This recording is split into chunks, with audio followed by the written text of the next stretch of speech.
And we're back! Welcome to the Prodigals podcast, where we discuss all kinds of topics relating to faith and culture. We discuss topics not normally preached on the pulpit or talked about during Bible studies. That is why we are here for you. It is our hope and our goal that through these discussions, people will be inspired to talk about issues that Christians go through in their daily walk with God. So without further ado, let's get to our discussion. Hey, what's going on, everyone? Welcome to another episode of the Prodigals podcast. I'm your host, Marc, and I'm joined by a special guest today as we are doing a segment of Guest Who. My guest today is a very special friend of mine.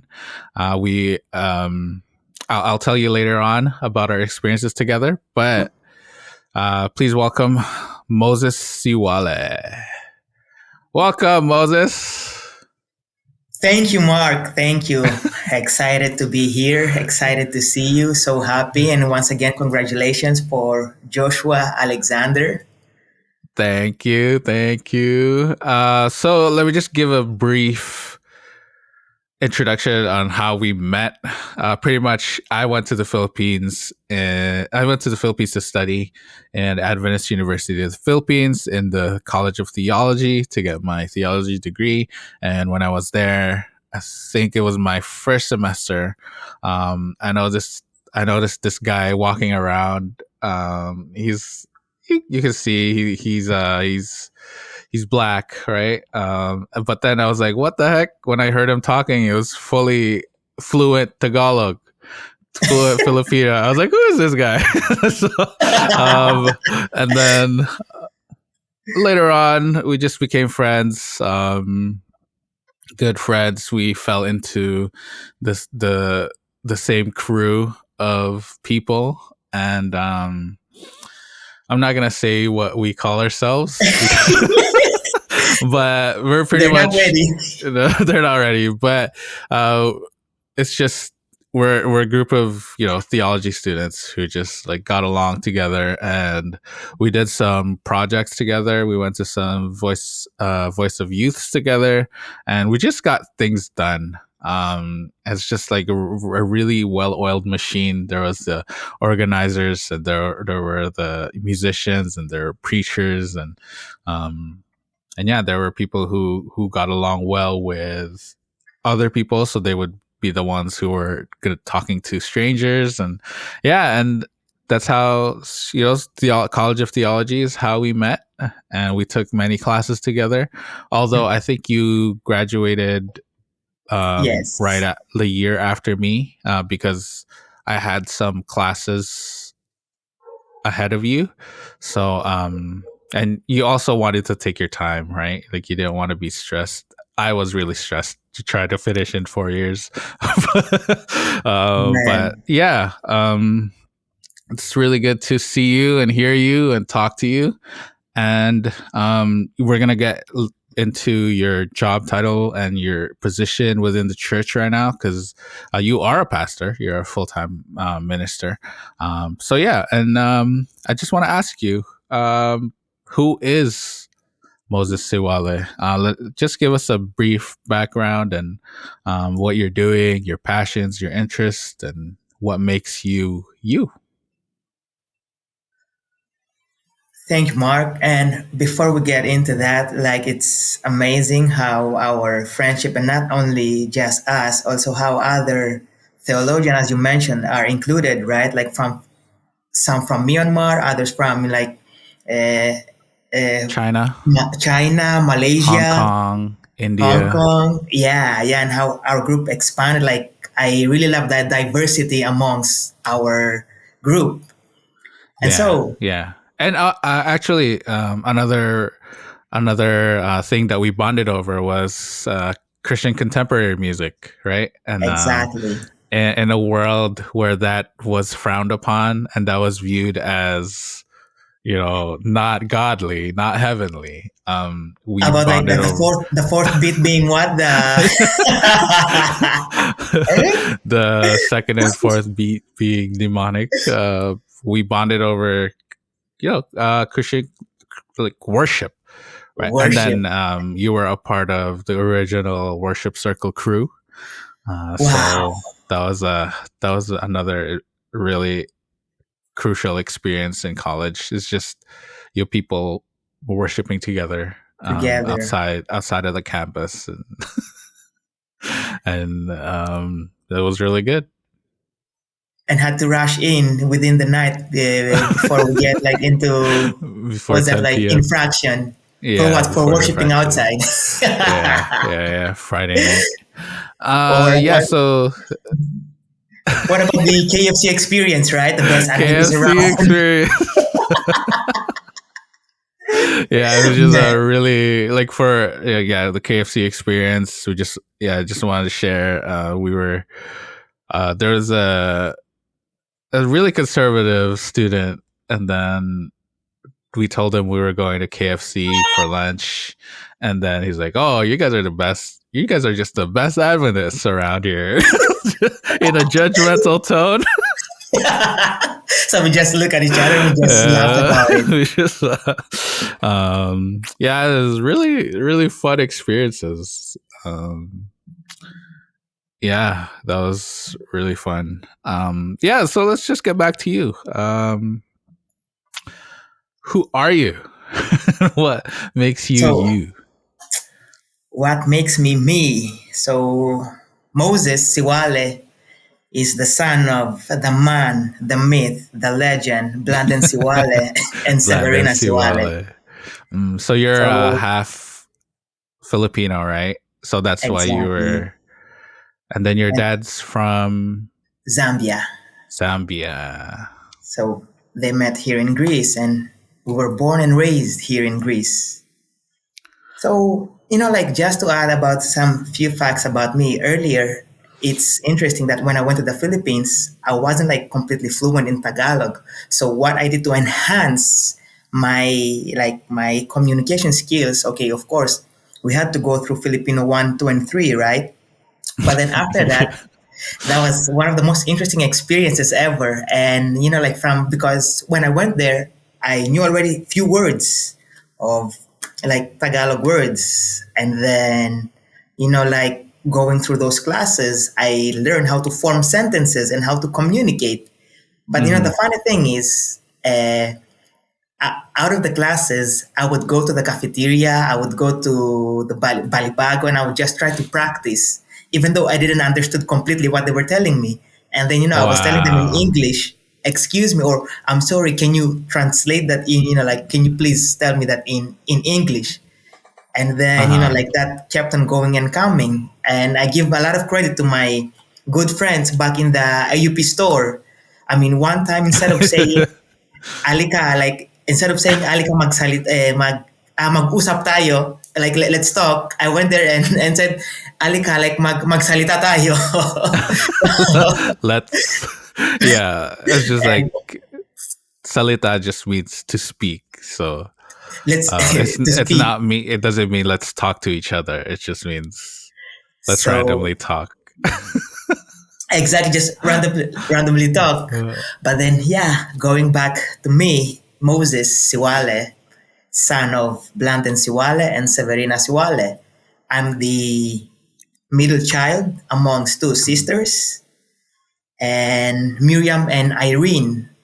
And at the moment, as mentioned earlier, I'm currently working as the youth director for the Greek mission and the youth pastor here in Greece since 2019. My Mm. interest, like as you may know, I'm a big fan of different kind of sports like table tennis, volleyball, basketball. But my main sport is football or soccer, as known like in the states. Mm-hmm. So yeah, like I'm a big fan also of the NBA. I'm even like at the moment currently following through what's going on in the playoffs. Mm. And Yeah, lately, yeah, I've yeah. developed like big interest in calisthenics, or should I say calisthenics? Like body movements Oh, what? and Really? that. But it's a long process, and at the same time, like trying to work out.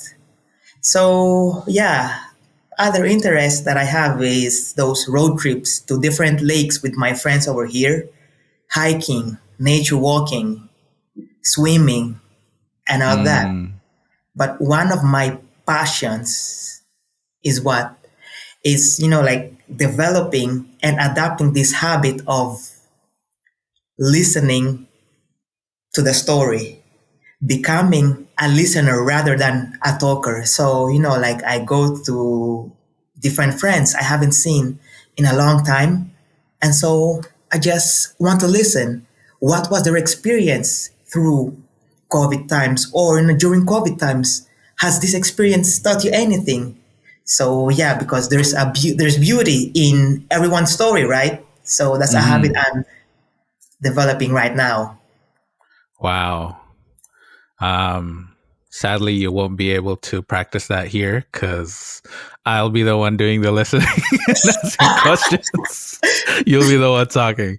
But you can practice that with me later on when we finish the interview. Hopefully, maybe. Yes. But yeah, it's really great to know and to learn about you and who you are. And I just want to comment of how similar you sound to Giannis Antetokounmpo. I guess we all do have that Greek the Greek English accent, man. Yeah. You really sound like him. Every time I listen to his interviews, it's like, man, that's Moses right there. Man, I need to work on that, man. But anyways, just we know more of who you are, but can you just share a brief story of how you became a Jesus follower? So basically, I was born inside the church and my whole life was surrounded within the church, primarily, with a lot of do's and don'ts. Honestly, for me, like I became a Jesus follower when I arrived at a certain spiritual level, should I say, where I could understand for myself, like certain things that I was supposed to do and was not supposed to do, like certain things that wouldn't give glory to God, right? Like, because when you are younger, I mean, who doesn't like being liked by everyone? Yeah. And so talking about peer pressure, especially as teenagers. But when I understood that it's not about like what other people like or being liked, it's about, what God wants from me, and everything became clearer. And that's who I wanted to follow. Amen. It's just it's like for some of us, it's just a matter of growing up in the church, right? Yeah. And I heard a pastor once say that, the testimony that you'd want is a boring testimony.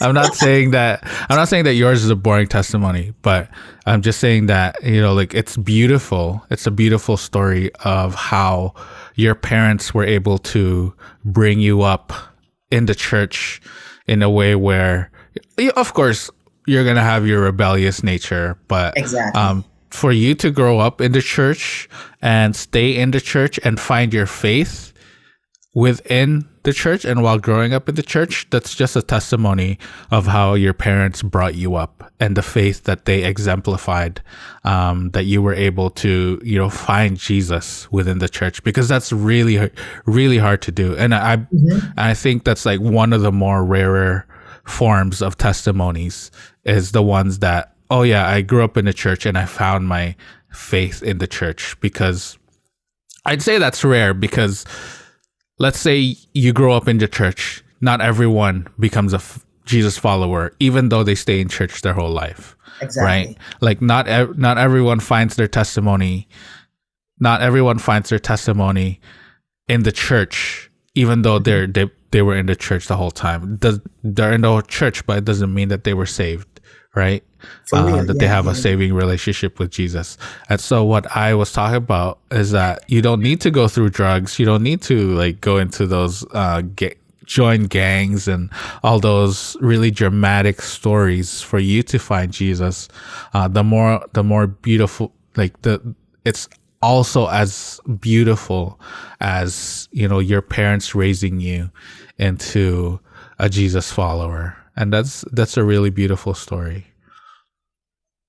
And indeed, as you mentioned, like I owe a lot of credit to my parents. I mean, despite of this chastening, as we would call it today, right? Like, or the disciplining, I thank God that despite of all that, you know, I still remain in church because, as pointed out, I could have rebelled and just find my own way. Exactly. And I think that comes out to you, like, that really comes out, and that has, your respect for your parents already has come out in this interview, where you said, like, I am the son of Blandon and Severina. Like, you've said that like 2-3 times already, and that's just really good to see. Like, your respect for your parents and your love for them. Not a lot of people can say that, right? And that's just beautiful. So you said you're a pastor, and you serve in the Greek mission as a youth director, which is already a big thing. But before that happened, it was in my understanding that you served a mandatory stint in the Greek military, because Greece is one of the countries that has mandatory Exactly. service, right? Yeah. Like at least 9 to 12 months, right? Yes. And so, yeah, tell us about your overall experience, because if I recall correctly, you were given the choice by the church to be exempted. Yes. Right? If I wanted that, yeah. Yeah, you were telling me that. So you had the chance to skip it because of the nature of your work and the nature of your faith, I guess, and your religion. But yeah, just include in that question, I guess, why did you choose to go through it anyways? And then tell us about your experience overall. Okay, regarding the question, I believe as Moses, it was my personal conviction that I had to go through that because, you know, before entering the full-time ministry, yeah, it was something that I chose like to prepare myself with, because even my father was telling me to, if there are ways to avoid it, like go for it. Because I've heard stories of pastor also here in Greece that he didn't go through it. So yeah, but I choose to go either way. No, just for my personal growth, for my spiritual journey, for like to challenge myself before entering in the full time ministry. Now, when it comes to the experience, it was a bittersweet experience. But of course, I'm like, you know, oh man, I'm taking the best of memories. However, you know, like, okay, from the first day of my arrival over there, I was among the first that arrived in the base. And I remember it was 6 of us waiting. And so those 6 of us, we instantly became friends. And then throughout the process of briefing, getting our uniform, and, you know, wearing the boots, oh boy, those boots. It was first time wearing heavy boots. I was going down the stairs. I was like trying to maintain my balance. I mean, that's how heavy they were. Like I haven't worn they were heavier than you. Heavy boots. I mean, it was interesting. And so later on, like when they took us to the chambers, and one by one, different military officers came over and started designated us into different sections. And so my officer came over and he designated me to my section. And so in my mind, I thought, okay, that must be it then. So what I did, because, you know, once you put on the uniform, you cannot take out the uniform nor your boots until nighttime. And so what I Oh, did, yeah, it was heavy first day. It was interesting experience. But what I did, since in my mind thinking that since my officer came over and then he designated me, then I am free. So what I did was I found a bed, put my things and lay down over there. But the interesting among all that is that, like officers kept going and coming. Bro, then I realized, okay, because when I was laying down, I was just doing me, I was just relaxing. Then, a quick snap. Oh, Moses, what are you doing? Like, like officers, go and come. So I stood up in a, like, how do you call it? Like in a attention stance, right? Like yeah. that. And this officer comes in front of my face and starts screaming. He starts shouting in front of everyone. Mark, wow, I'll never forget Oh his facial man. expression. My first day, how could I mess this up? And he was like, "Where do you think you are?" Right? Like, and Yeah, why yeah, yeah. is your feet on the bed at your house? Do you behave in that manner? And you know me, like naturally, I have a smiling face, and I couldn't keep a poker face when he was he was shouting at me. So what happened Yeah. was like I was trying, and Yeah, then yeah, you're trying. to keep my poker face because he was scolding me. And then he saw, apparently he noticed my face. Are you laughing? Are you laughing? Do you find this funny? Like, no, sir. Okay, I'll remember you. Oh boy, and never since, Oh like, man. and it was interesting. Good thing he was not in my section. But when Yeah. when he left, all of us started bursting into laughter. I mean, I haven't even. It wasn't even the first day, and I managed already to mess that impression up. So, few people around the base when they would see me, are you laughing? Are you laughing? They keep on telling me that experience. And so that Yeah. happened during the day. Now, okay, in the evening, those first six of us, we had the privilege and the chance to meet the commander of the base first. And so when we stood in order, he came to see us one by one. And when he stood in front of me, he told me, "Oh, we have an Antetokounmpo here." Oh my gosh. See, it's Oh not only man, me. we have It's not only Antetokounmpo me, here. man. We were laughing, bro. We were laughing about it. And so the commander took us in one by one. And so when we had this one-on-one session, he asked me if there is anything that would concern me. And then I told him about the Sabbath, about my faith, and I Mm. would like to be exempted from the services, from the trainings on the Sabbath and on the duties on Sabbath, which he respected, and I appreciated that. And then he instructed me to take this and tell it to my captain in my section. And so I transferred these words to my captain and my captain as well. I mean, of course, since it's the instruction, it's the command of the commander, he respected it and he noted it down in his agenda, bro. And other fact about that is that my personal conviction as Moses was for me to not carry a weapon, right? Mhm. Like, and so most of my duties were something like a night guard and Yeah. in the kitchen as a dishwasher. So it was a bittersweet experience. Imagine like washing dishes for 800 people. Oh It man. was, yeah, it was a lot, but we were usually a team of six or eight. And Mhm. so because I was most of the times over there, it was interesting. They keep on saying me, they should, they should build a statue in your name, Moses, because you're always here in the kitchen. And it's interesting because we have supervisors who would manage the whole place, and there was Yeah. one female officer, military officer, that we get to know each other. And she asked me about my faith. And later on, in front of everyone, she would call me father.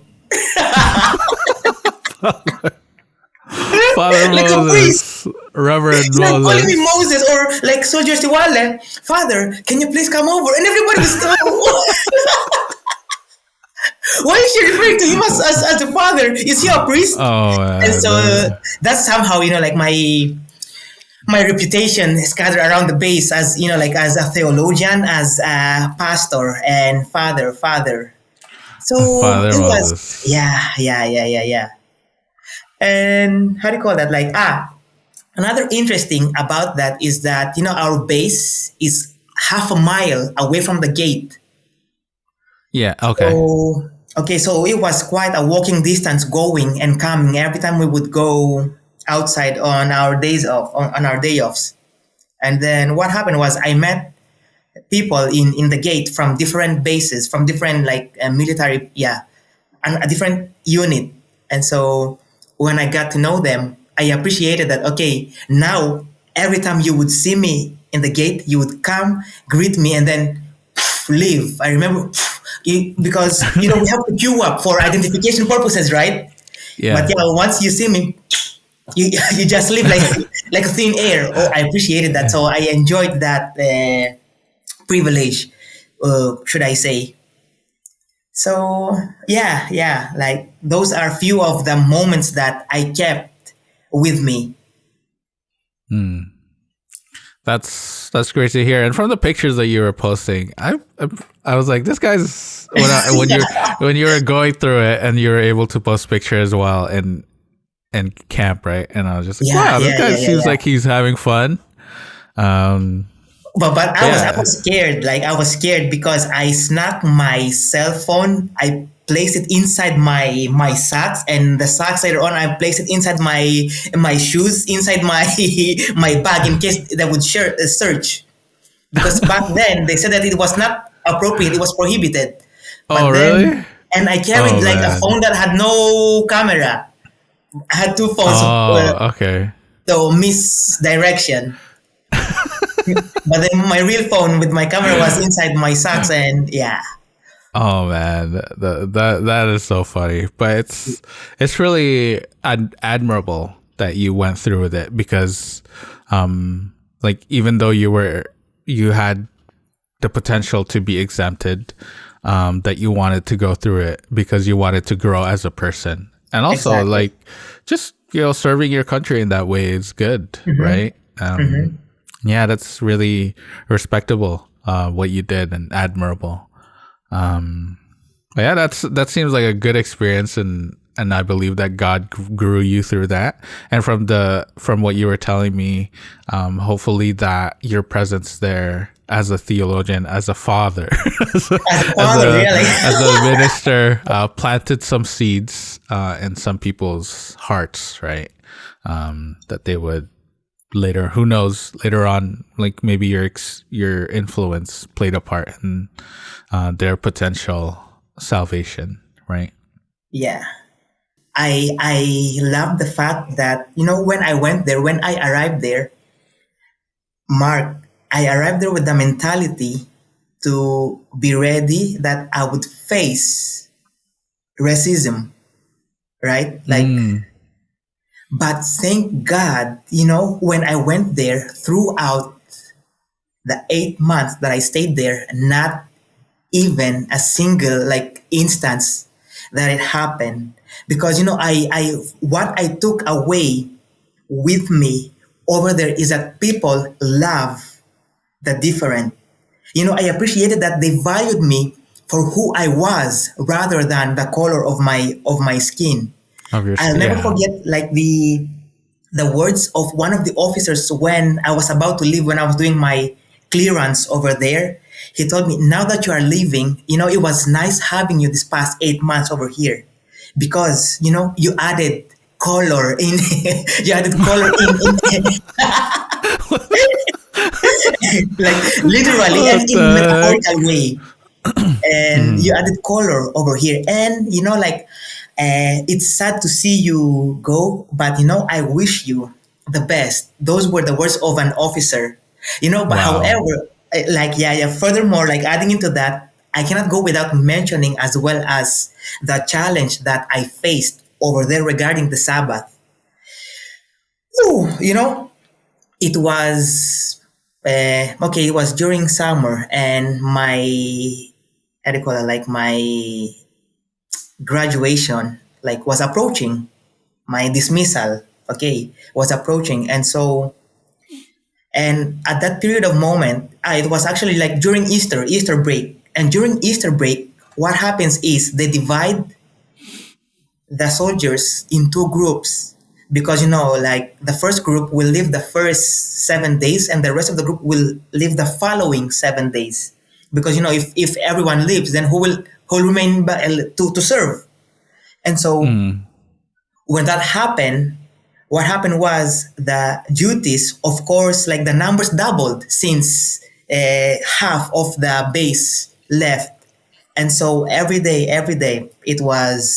I had duties. It was a tiring experience and at the same time, it's really challenging. And so at that moment, I uttered a prayer. I mean, I know that this is challenging moments, God, but where is this big challenge that because I know that all of your children have to go through some kind of challenges. And so what happened was perhaps I asked too much from God. Man,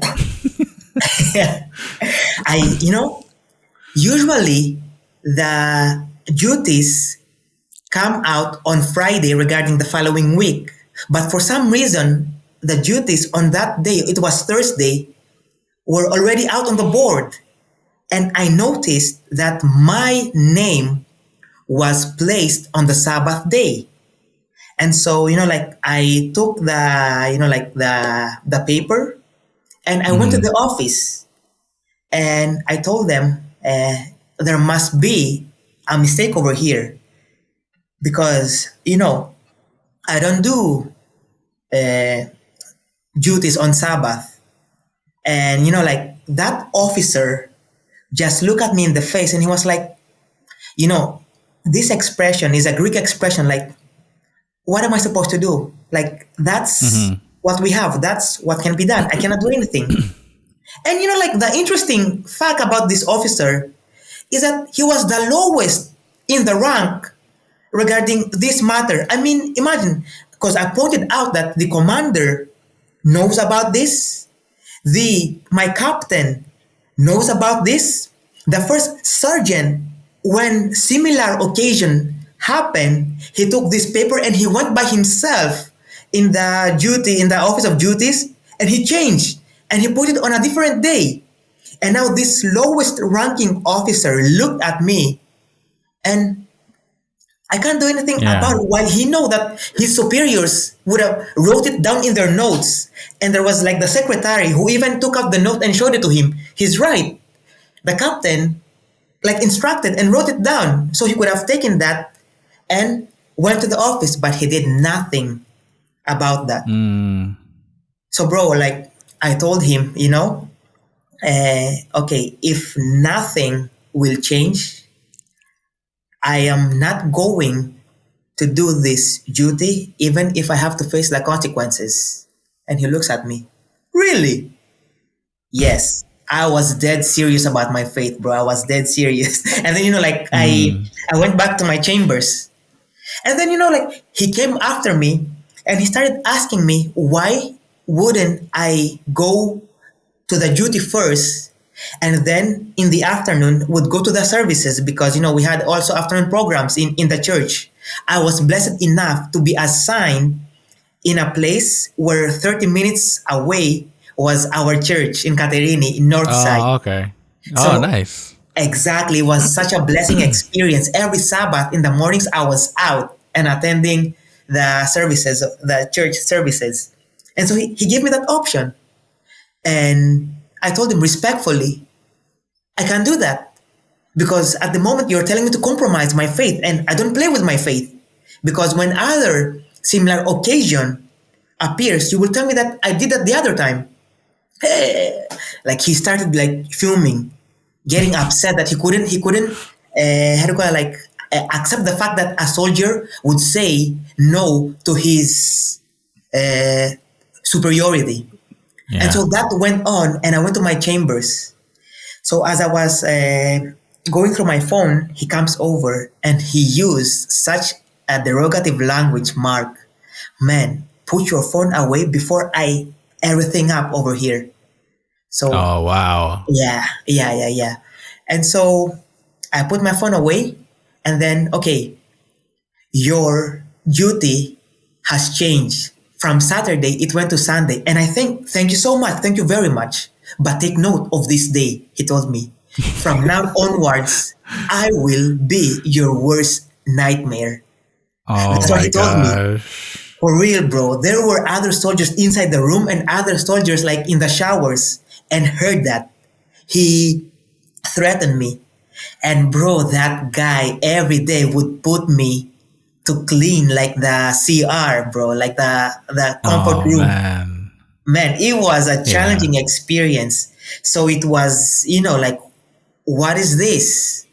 And then like the captain got involved, and there was a misunderstanding, and the captain like respected me, and he clearly told me that, like in a different manner, I would have taken your place, right? I would have taken your side, but because eventually I will leave, and he'll have to deal with that kind of officer. So for like for bureaucracy purposes, he's taking his side, but he was shouting in front of me, in front of everyone, to the point that he started spreading rumors about me inside our section. And so Oh, wow. upon the arrival of our dismissal, there's this thing where, according to how diligently you've worked, they will give you also days off.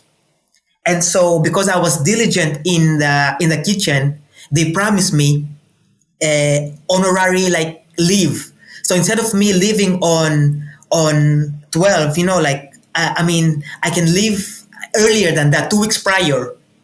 And so when we were arranging these leaves inside the office one by one, what happened was he was also present, that officer, and a friend of mine came over and he gathered everyone. He gathered us in a circle.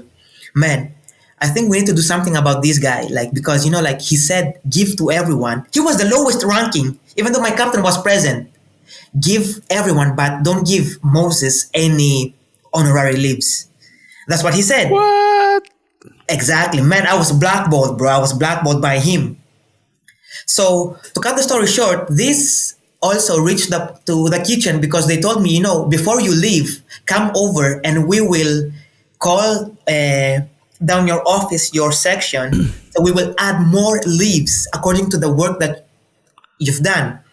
So I went there, and then now the secretary calls down to the section, and okay, I'm calling on behalf of Soldier Moses Siwale, and I would like to request that you add more days in his honorary leave. That's how we call them, honorary leave.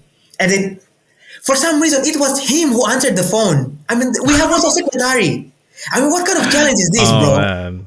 And then he answered no. He said no, because Soldier Moses Siwale is a troublemaker in our section. So, and he hangs up the phone to her.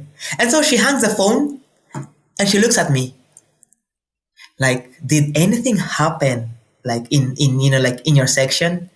And I knew what happened, and just to try to fish her out, this to make her to spill the tea, I was like, what happened in our section? Because he told me to not give you any leaves because you are a troublemaker. And she told me, like, in my mind I was thinking, are we sure we are talking about the same Moses Siwale? And so, another first sergeant comes over, and then, what happened? Because most of the times I would spend my time in the kitchen instead of my section, because I was assigned there because I was not carrying a gun. And so she goes on to tell him the story. Mark, I will never forget his words about planting the seeds that pointed at earlier. And so if this soldier pointing at me doesn't get his honorary leaves, then no one in this base deserves to get honorary leaves. Wow. And I appreciated that. Exactly, bro. It was a testimony pointing at me. No one else, if I'm not taking, then no one else deserve. Then he called and, like he pushed through it. So thank God I was able like to get everything that I was promised. So yeah, Praise we God, man. praise the Lord, and we resolved the issue with that officer because I didn't want to leave, with grudges from the military. So we resolved the issue. It was a misunderstanding, and later on, I found out that his father passed away. And so maybe perhaps of that officer, so maybe like all these feelings, emotions, right? Like caught up to him, and perhaps he took it out on me. Mm-hmm. So yeah. That's tough, man. And I just want to say that good for you that you stuck with your convictions. Because that's all God calls us to, right? He gives us convictions. Exactly. He gives us, the knowledge of how to obey him. Mm-hmm. And we can only stick to those convictions, and we can, that's how, we don't compromise our beliefs. We don't compromise, exactly. But yeah, that's really good. And God worked it all out for you. Exactly. Then I prayed and thanked the Lord. Now I realize why I had to go through this challenge. I mean, it was too much to bear, but thank you for for delivering me through it. Yeah. And it's a really good experience, right? Like it's a growing phase in your life. So, but yeah, so you mentioned that you were the youth director in Greek Mission. How was that experience? What I want to ask is, what are some challenges that you see with the youth in your area? The few of the challenges that I've seen is the fact that, all of us have different temperaments, right? Different characteristics. And, as well as it's quite challenging to take out their best potential, because how do you call it, like how we say in Tagalog, mahiyain, like are quite shy. But then it's interesting also that despite being that, they have their own ways of ministering.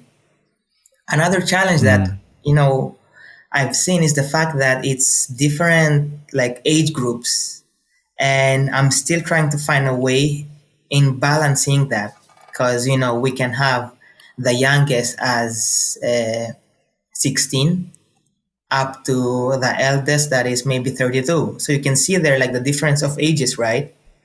And so another thing is the time schedule or the availability of the youth and the young adults, because like when work, college, and school at the same time, because some of them attend also extracurricular services like classes, because they're getting ready to give the board exams here in Greece. And so even if I wanted to make some afternoon or programs like within the week, it's quite challenging because I can never know the availability of everyone. Like everyone has a different like time schedule. So those are few of the challenges. And so in other words, in the meantime, the only ways that we can gather is on the Sabbaths and Sundays. And whenever there are holidays, then that's it, a great opportunity. Yeah, so like everyone's time is just seem like everyone's not on the same page, or like time is not on everyone's side. Yeah, it isn't. Especially those like going into college or just finishing college. Yeah. Right. And I find that challenge here too. And I guess that's a universal challenge.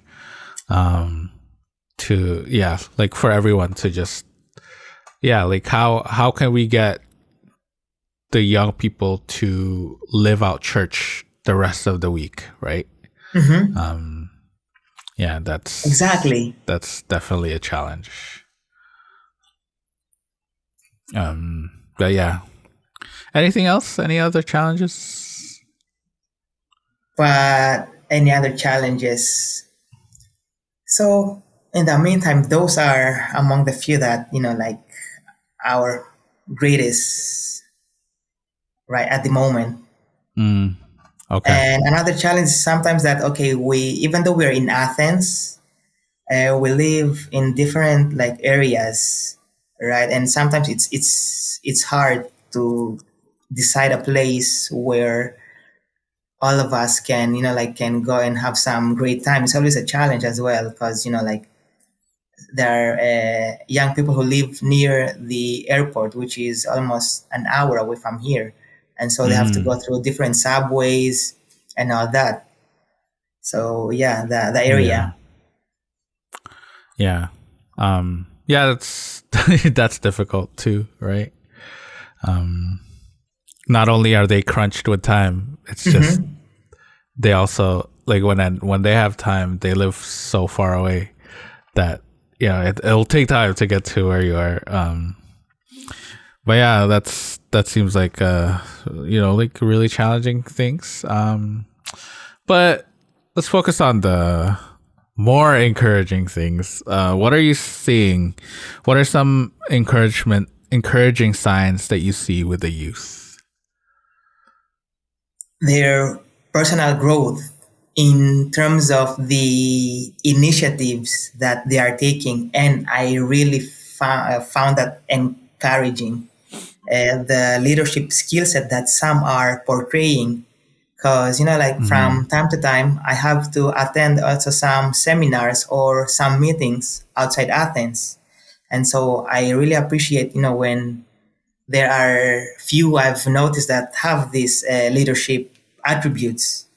So they step up and take charge.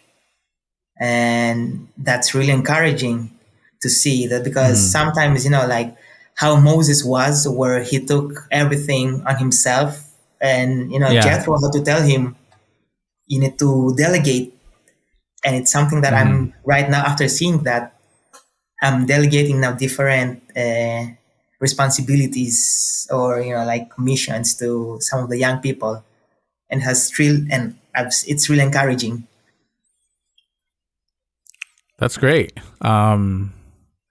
Yeah, that's great when the young people take the initiative and take ownership, I guess, of the ministry. As a youth leader, that's gold right there.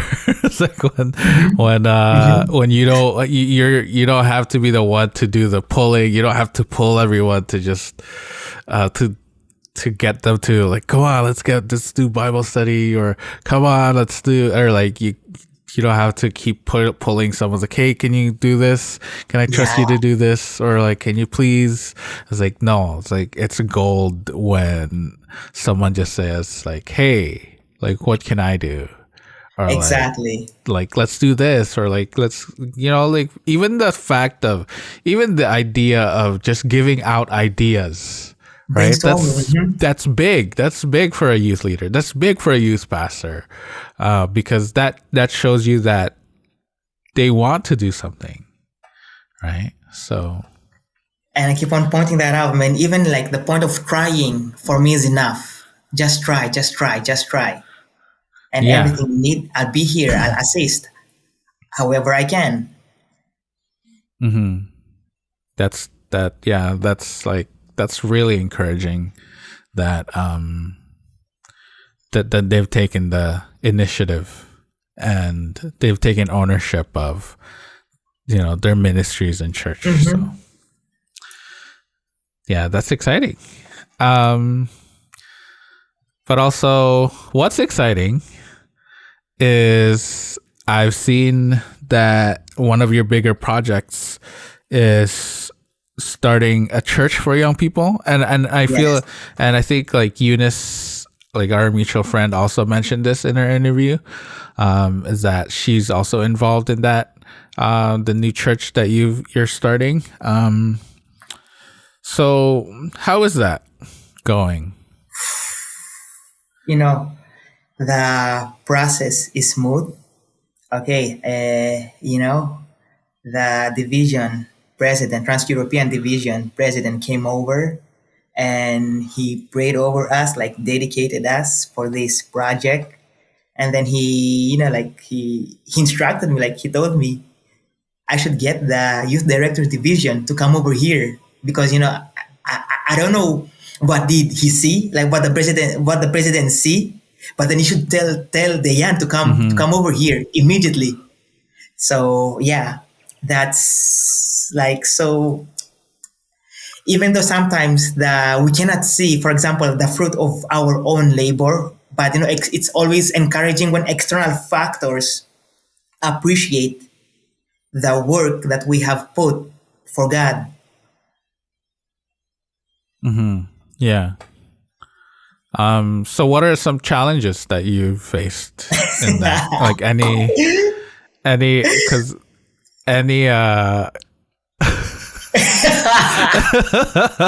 any negative reactions from other churches or from the older generations, or I shouldn't be laughing about this, but then it was okay. If I may say, it was expected that it was, yeah. There would be some challenges. The biggest challenge that I'm facing right now is the acceptance of this project. Yeah. Because the truth is, some people cannot comprehend like the idea of a youth church in a community. And they present it in such a fashion like that the Greek mission is stealing their children. Come on, man. And it's not, just to be clear, it's accepted by administration, right? Exactly. By the mission, but it's being rejected by the local church. A local church. Yeah. I mean, yeah, in my mind, I cannot fathom the idea. How come like this global mission project, right? Because I'm under the frame of the global mission project as a church planter.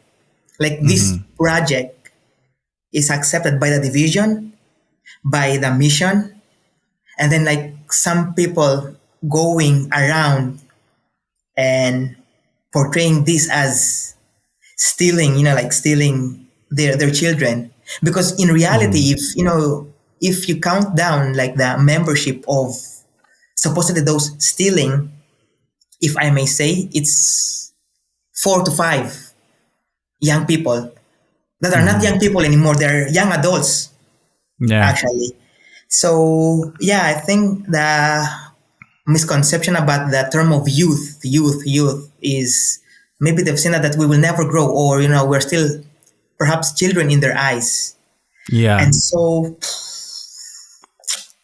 this is more about a church for young adults, really.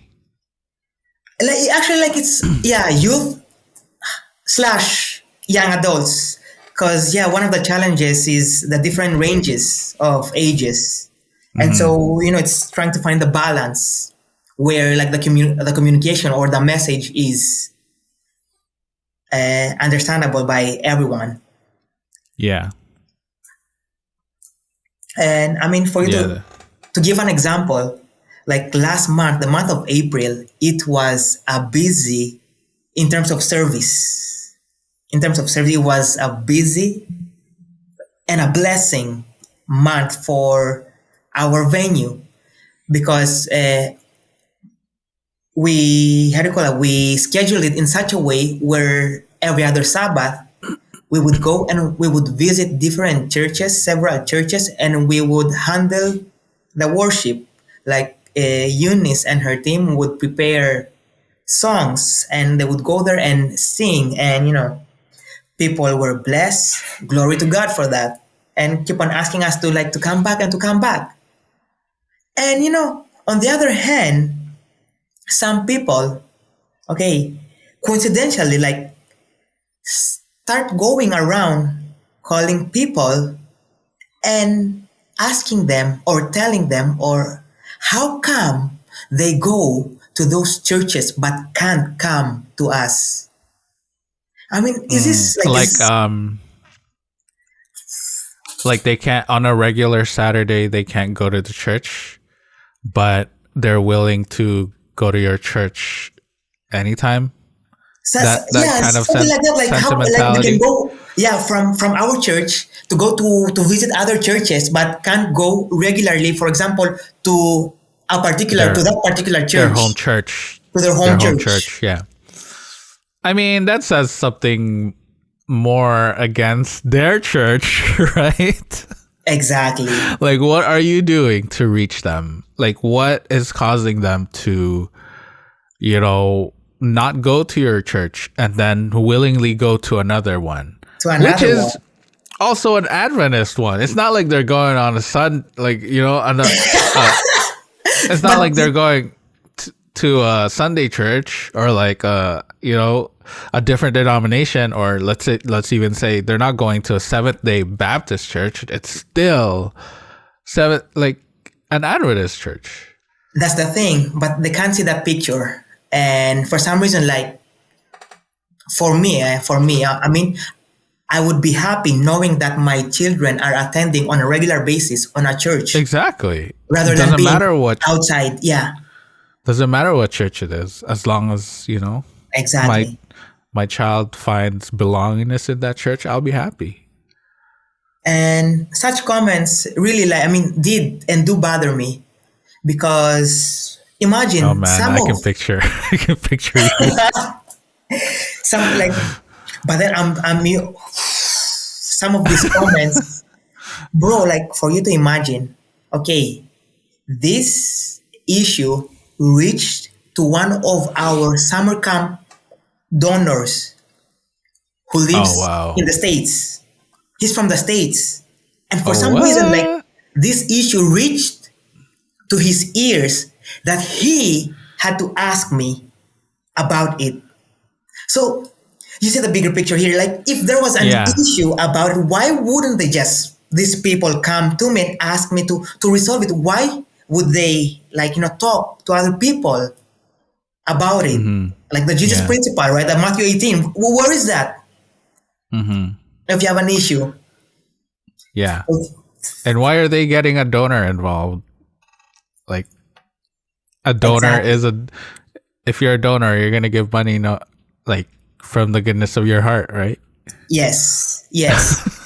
Yes. But anyways, I hope your donor Anyways. So how have you dealt with, these negative reactions? Honestly, I share them with the mission of the president of the mission, Mm-hmm. and at the same time, I'm sharing them with the youth director, and both of them have encouraged me to not keep this like within me. So at the moment, I'm trying, like I'm searching for the proper day to approach and to resolve this issue, because definitely I can't do this on the Sabbath. Definitely I can't do this on a Sabbath day to resolve this issue, because Mark, Mm-hmm. okay, you know me, some of you guys know me, like I cannot stand like greeting each other happy Sabbath, but then knowing that behind me you are saying this and this and this about Yeah. me. Yeah. So yeah, because I can't stand that. And so as It's a Moses was that, biblical principle too, right? Like to deal with your problems before going to worship. yes. So yeah, like I've distanced myself and from this particular like group of people until the point that arrived that I can resolve it within myself first, to be careful, like to reflect upon it and how will I approach the issue regarding this. Mm-hmm. Yeah. Man, that's tough, bro. So it's good that, you're keeping your superiors informed, Yes, and yes. you're communicating with them, and that you're not just keeping everything inside. That's how resentment sets in, the sinful resentment, right? Exactly. So yeah, I'm praying for you, man. Thank you, bro. Prayers really, really I'm needed praying and for you, appreciated. bro. Yeah, because this is potentially a really great project, right? Like, to reach the young adults who haven't gone to church in a while, or who don't In a regularly while. go to church. And even if they go to church, they don't have community within that church. So they don't have anyone to talk to about their, like, their experiences, or what they're going through, their struggles. Like, because of the way that, traditional churches have conducted themselves. For real. Younger people who want to be vulnerable and who want to share their experiences don't have the avenues to share those experiences and to share those struggles. And so this can potentially be a really powerful place where people can be vulnerable with each other, and where people who have not had that community with their own churches finally find that community and be honest with each other of where they're at spiritually, rather than saying, I'm okay, bless, I am blessed, too blessed to be stressed, it's Sabbath, happy Sabbath. But then you never know inside what they're going through. Like, Yes. yeah, so keep it up, man. I'll be praying for you. But what do you find more, like, what do you find enjoyable about this whole process? Bro, the support that I've received is outweighs, right, the circumstances. I mean, I've been receiving support, from the mission president, from the imagine, like, from the division president, from the youth director. And so this is really encouraging, knowing that the higher ups have my back. So then, That's I great. can continue doing what I do with God's strength, right? And Yeah. what I find enjoyable is going back to what you mentioned, because before we started this project, I laid everything down, and few of the values that as our ground rules is no judgment within our group. There's no judgment, and acceptance and validation of feelings of one another. Because we all go through different stuff in our lives, because some that might be easy to resolve for me might be hard for someone else. And we have to accept them, like, because we're not on a, let's say, same journey of faith. All of us, like, experience faith differently. Yeah. So, yeah. And the one that you pointed out earlier about young adults, what I enjoy about this process is, I've seen, we have two regular visitors outside, like, the community, who are joining us, and that it's really encouraging, and I praise God for that. And as well as, some of my old friends, good friends that have left church, now are attending, like, this group, this community, and Wow. I praise God for that. Yes, it's the little seeds, it's the influence, it's all about, like, the relationships. Yeah. Yeah, that's all you can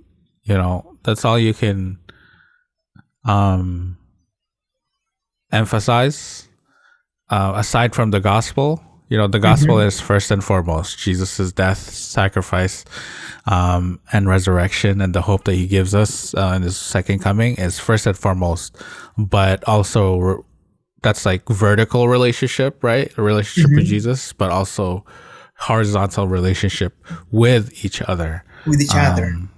And that's, like, really, really, really good to emphasize. And it's great to hear that, that's what you're pushing, because, That's what makes it. That's what makes a church relationship. Church enjoyable, like, yeah, it's our connection with God and then our connection with people, because like we love because He first loved us. Exactly. And I think like the moment people prioritize other things over relationship is the danger point, really, in a church. Like, you put doctrines over relationship. Doctrines are really important, but once you put that over a relationship, that's when you stop being loving to others. That's when you start judging each other. Judging. That's when you start gossiping that they're not, like following the Sabbath or whatever, because you put doctrines over relationship. But when you put relationship over everything else, then like you're gonna see like, how can I love this brother despite them, going, the way that, might not be the way that God wants them to live. Right. So the way, the point, the moment that a church, prioritizes something over relationships is when that church has started going away from what God has called them to. And unfortunately, like, that's the trap that we've seen in a lot of churches, right? Like prioritizing programs or, like, and so many stuff, for example, that sometimes we forget. Is this what really God wants? Like in terms of communicating or reaching out to people, or is just to fill in our agendas, just to say that we did something. Yeah. But I'm glad that, relationships is one of the things you enjoy. So that's the things that you emphasize. And that's great, because that's like the most fundamental thing that a church needs to be. Right. So let's go back to you. I could just, and, okay. So our listeners, like for our listeners, I'm not just, here asking him like, any other aunties or tita. Moses has wanted to talk about, singleness and where he's at in life. So, yeah, how's your experience being a pastor and being in the ministry and single? Man, it's challenging. It's sometimes it becomes sad. It gets lonely, right? Especially now that like I moved by myself, right? And like, so that's your own place now, like that I'm seeing. This is my own place. Wow. And it's interesting how when titas, titos heard about that, everyone, oh, nasaan na? Some of them were telling me, I'm waiting for an invitation. Oh, come over. My house is open anytime. Not that kind of invitation. What do you mean? Not that kind. You know what I mean. An invitation to my wedding. Oh my. You know what I mean. You know what they mean. Bro, and it gets so pressuring sometimes. And yeah, I don't really appreciate that. But then, as something that one of my regrets, because in the Philippines, I had plenty of chances. I'll be honest about that like to find someone over there. However, what kept me from pursuing that relationship at the moment was the fact that, in my mind, I always knew that I was gonna go back to Greece.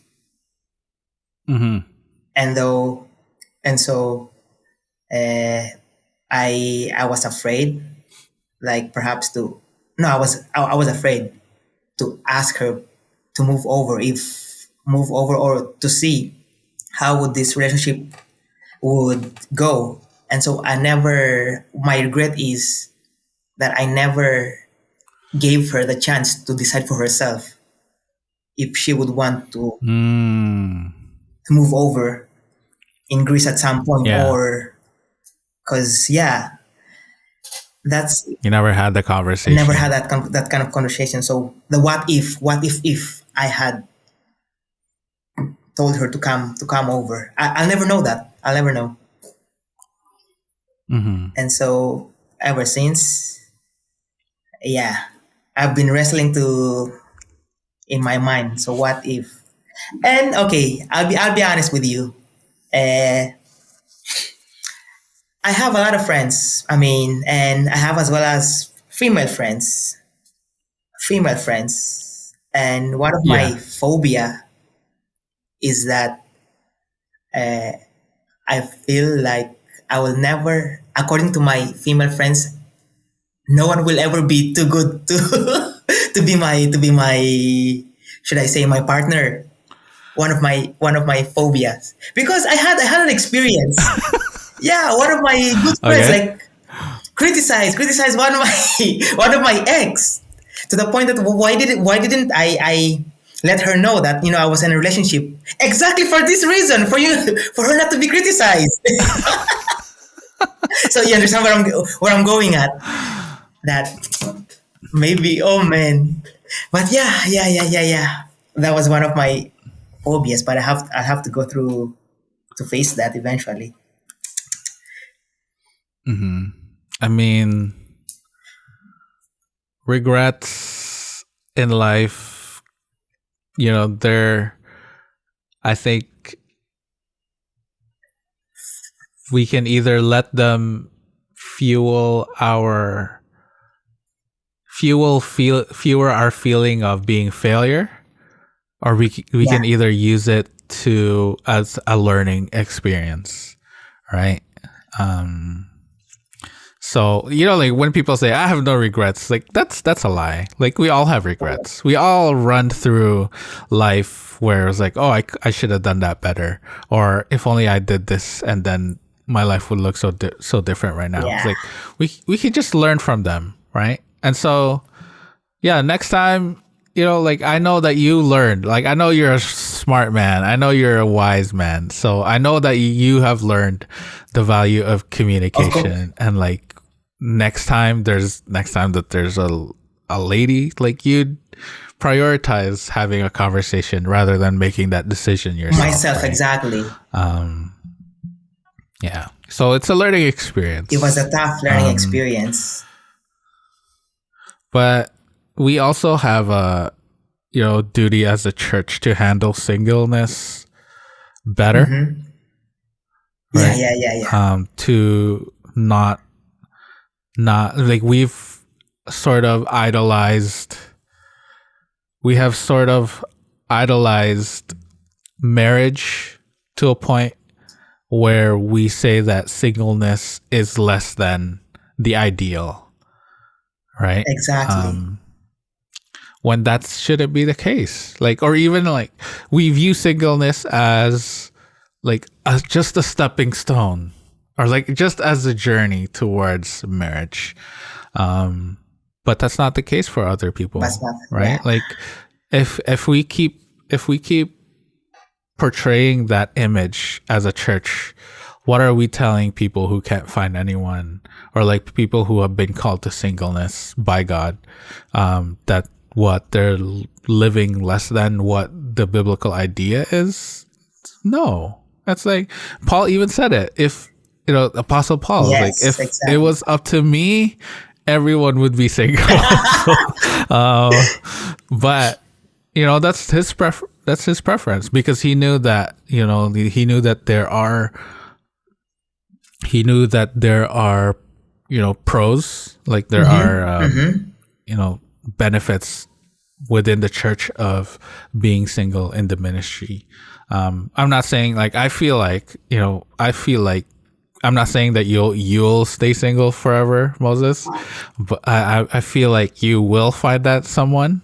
I don't think that God, my view on singleness is that I don't think that God gives you the desire to find someone if he doesn't have that someone with for you, right? If he wanted you to live the single life, I think, people just, the gift of singleness is rare. It's rare, indeed, right? indeed. It's really rare. So with not everyone has that gift, and I don't think you have that gift. So I believe, I'm not gonna say I'm prophesying because I'm not a prophet, but I believe that you will find that someone. But in the meantime, titos, please, churches, elders, brothers, sisters, please leave the single people alone. Please, guys, please. And honestly, I mean, this whole process of, let's say, this phase of singleness has taught me a lot about myself, and like how as well to be a better communicator. What are my boundaries? Like, yeah, in the meantime that I've been staying by myself for almost 7 months, and I appreciate this, this process, because every day I'm trying to get every single day as a personal reflection. What do I learn? Oh, what am I learning about myself?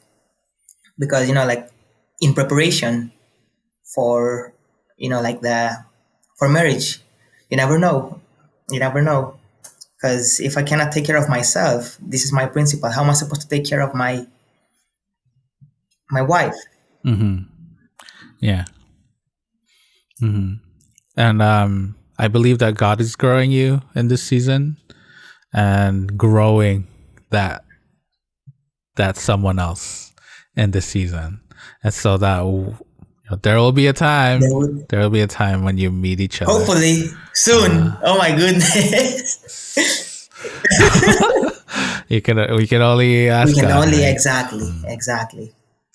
But yeah, just the church needs to treat singleness with respect, with respect, in a better way. And like, don't just have a single awareness, single Sabbath. No, that's not the thing. And don't even like treat the singles ministry as a way to to get everyone partnered up. It's like, no, it's like, they're people too, and they're going through, singleness is like just one of their problems. Like, they have other problems too. So we need to treat singles as the same tier as marriage. Is like, it's really what has God called us to? Has he called us to marriage, or has he called us to singleness? They're in the same tier.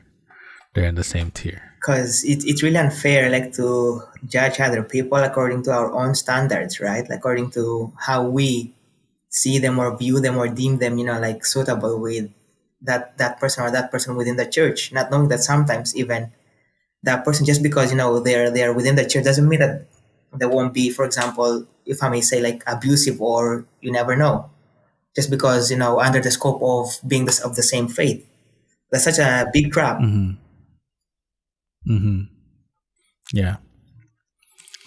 Yeah, and it's wise words that you've shared with us. So any other? So do you have any words of wisdom or encouragements to others who feel the call to ministry? It's a learning experience, as pointed out, and no one ever said that it was going to be easy. Ministry has its ups and downs, but we as also, like, Paul instructed us, we need to train ourselves to always look at the bright side, right? Like Philippians 4:8. Yeah. Because sometimes when we set expectations for ourselves, it's very easy. We can just lay away from ministry. Something that I personally, I'm taking down in general with me, and I try to apply, is to learn to slow everything down. Now, because we live in a Mm. fast-paced society, just take your time, Yeah. learn to slow everything down. Like reflect. Mm-hmm. What is God trying to tell you? What is God trying to tell me in this process? Because we pointed out earlier, everyone's journey of faith and experience is different. We can never, we should never discredit someone else's feelings or someone else's experience just because it doesn't feel real to us. If that's how they felt, respect that. And we need to learn to take time to listen, practice the skill set of active listening. Because in the end of Mm-hmm. the day, it's better to lose the dialogue rather to lose a person going back to the relationship, right? Because sometimes Mm-hmm. That's a really good point. when our ego or pride is being bombarded, we find ways also to attack back. But no, Mm-hmm. take a step back. Okay, allow yourself to lose that dialogue rather than losing the person, because you know what, Mm. our tongue, there's a saying, the tongue has no bones but it can crush bones. In Greek, Wow. yeah, there's a saying, the tongue has, yeah. That's And so, powerful, man. and then going back to the honesty, be honest with yourself. Mark, lately, in general, when young people ask me different questions, I'm transparent, I'm honest with them, telling them, I don't know, I don't have the answer to your question. And allow Mm-hmm. me to search it up, and I will come back at you. There's nothing wrong in saying that you don't know. Instead of portraying this image of a pastor that knows everything. What happens when, instead Mm-hmm. of you tell stuff that doesn't actually make sense, right? And Exactly. Right. so imagine that, like, nakakahiya if like that, and then they will say that because it was Pastor Moses that said that. So like, Oh man. we need, Yeah. there's nothing wrong in saying, I don't know, I don't have the answer. And last but not the least is setting the boundaries, setting your personal boundaries, and how to say no. It's a learning experience, and I've heard from quite some few young people that they still don't know how to say no. But for me, I'm learning and getting comfortable in saying respectfully no. Mm. I feel like that's always been your strength, boundaries. I remember when people would ask us last minute, like let's say an hour before, like can you say this, or like can you preach devotional? And it's not healthy for us to do that, Under right? stress, It's under not stress. like Yeah. we need to, of course there will be the time when we really need to be like Peter, Like Peter, always be right? ready. He was moved by the Spirit to preach a sermon, but here it's not a case of the Holy Spirit needing us. It's just you've failed to prepare, and we are like, you've put us in a corner of be like saying yes or no, Yeah. and then like putting us in a corner where we're unprepared. So, and then we might say things that are not true. And so I've always like admired that in you, to be able to say, look, you need to I'm not going to do it because I need more time to do it. And I don't feel like God will will optimally use me. I can be optimally used if I have no time to prepare. So I've learned that from you, actually, to have a boundaries of saying, look, man, like, you need to give me a full of time, because, just because that we're theology students or just because we're pastors, that doesn't mean that we're gifted in preaching, or we're gifted in like on the spot, speaking. It's like, that's not my, like, I know that that's not my skill. That's not my gift. Like, my gift is music. My gift is knowledge. My gift is, leadership, but preaching is not my gift. Like, I know that personally for myself. And so, like, don't just ask me to preach a sermon like the night before. Like, yeah. But yeah, that's boundaries. As you were saying, boundaries is really important. Man, all those experiences, like those last minute preparation. Wow. Wow. It's like, you failed to prepare. Like, don't put me on this spot. Yeah. Because, I mean, honestly, once you practice personal boundaries, that's a next level of growth, with yourself and with God. Because, like it's this past week, we had a seminar on pastors being competency, okay, in leadership as well. And so the end goal should be about being and not about doing. Because we need to learn like to be, ourselves with God first, rather than just being and doing what needs to be done just because it needs to be done. Mm-hmm. So wow, it really blessed me, to be honest. Yeah, that's great. That's great. Before we end, anything else that you want to share? Any words of encouragement? Like where can people follow you on Instagram and Twitter? Anything else that you want to put out there, like your YouTube ministry, or like anything that people want to follow? How can people get in touch with you and all that? My Instagram is Momo Siwale, Momo Siwale. You can follow me there, and actually, like I share, how do you call it, like lots of ranges of posts or feeds. What I find interesting, I just share them, because just because like we're okay. I mean, I don't know how this may sound, but just because like I'm a preacher, and of course it's part of my like of my calling is of course to feed the flock, right? But at the same time, I want to be like a range or wide range of feeds.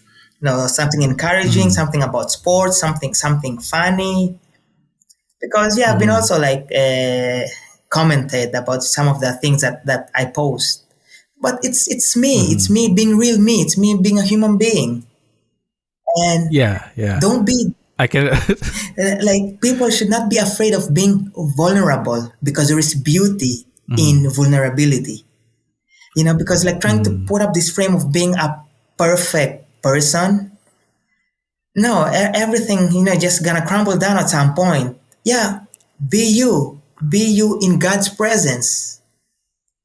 Like something that I admire about the last book, or I mean the last chapter of John. It says that like Jesus did a lot of things that the whole entire book is not like the, how do you call it? It's not. It cannot be explained of what it is. Cannot be written. Cannot be written. Yeah. So come on. John just got lazy writing. Man, John. Oh, man. I always make fun of John because, so he said that about Jesus. Like, there's so many things that this book cannot contain, and then like his other epistles, like 1st, 2nd, and 3rd John, like he would always write like, I would write to you, but I'd rather say it in person. So it's just like really lazy at writing. So I'm just joking. I love as well the point that about the resurrection. When John, how could he write that, like about that Peter was running and the other apostles also like surpassed him to go to reach the tomb first? I mean, And the other apostle reached the tomb first. reach the tomb first. Man, Like, how could he know about himself? I mean, because he was John the Beloved, but yeah. Yeah, it's just a dig at Peter. On your left, like the pastor, Captain America on your and left. Sam Wilson on your left. Oh man, that's so funny. But yeah, I just want to say thank you again for joining me in this episode and for sharing, the words of wisdom that God has given you to our listeners, sharing your experience with the military. That's really a unique experience that I really wanted to highlight. And we'll be praying for your church that you're planting, and praying. I'm always praying for your ministry. Always praying for the memes that you post up. May they reach, yes. Like really appreciate the Son of Man didn't come to serve, but didn't come to be served, but to serve. But to serve. And then he's like dancing. He's like break dancing.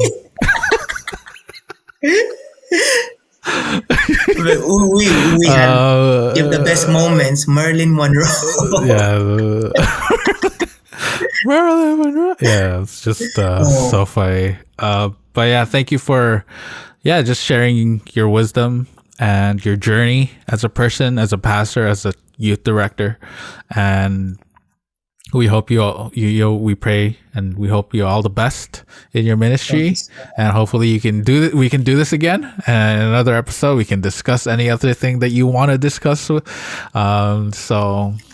yeah, like we want to thank you, and we'll include your contacts, your Instagram, your Twitter on our show notes so people can follow you, and we hope to have you back again next time. Thank you so much. Really appreciate the company, this interview, these encouraging words, prayers. Really, really appreciated. Yeah. Well, folks, that's all we have for you this week. We hope that you were blessed by our discussion. Let us know what you think. Send us a shout out on our socials at the handle @The Prodigals Project on Facebook, Twitter, and Instagram. If you like what you've been hearing, please like and subscribe. Also, leave a rating and review. It'll go a long way in helping us out. Stay blessed and stay faithful. And join us again next week for another episode of the Prodigals Podcast.